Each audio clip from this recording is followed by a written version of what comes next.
Balik bansa na ang siyam na marinong nakaligtas mula sa inataking barko ng Houthi sa Red Sea. Live mula sa NAIA Terminal 1 nasa frontline ng balitang yan si Faith Del Mundo. Faith, kumusta naman ang lagay ng mga nakaligtas sa kapatid nating marino? Yes, Mean, pasado alas 9 nga ngayong gabi nang dumating na nga dito sa bansa yung siyam na marino na na-hostage nga ng grupong rebeldeng Houthi. Nitong Miyerkules nang dumating sila sa Oman mula sa Yemen, sinalubong sila ng mga tauhan natin sa Philippine Embassy sa Muscat at saka ng Department of Migrant Workers. Matatanda ang lula ng mga tripulante ng MV Eternity Sea na inatake ng Houthi nitong Hulyo nitong taon.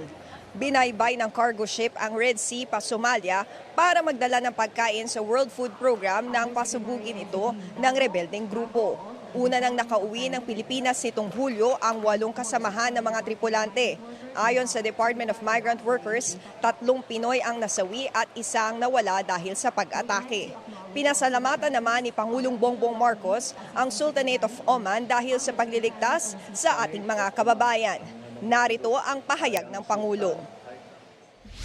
Kahit medyo natagalan, ay sa wakas ay makauwi na ang ating mga kababayan. Welcome home sa inyong lahat. Tama-tama, Merry Christmas. Mayan, sa kakatapos nga lamang na press conference ng DMW, DOH at ng OWA at ng DFA, pinag-usapan nga yung assistance na matatanggap ng siyam na marino. Kabilang nga dyan yung financial assistance na ibibigay ng gobyerno sa kanila.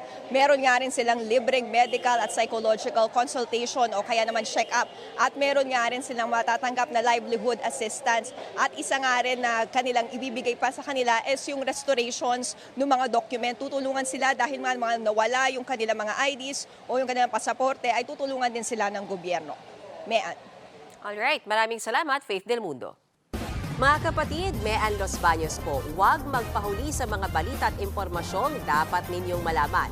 Para sa mas malawak na balitaan at diskusyon, mag-follow at mag-subscribe na sa social media pages ng News 5.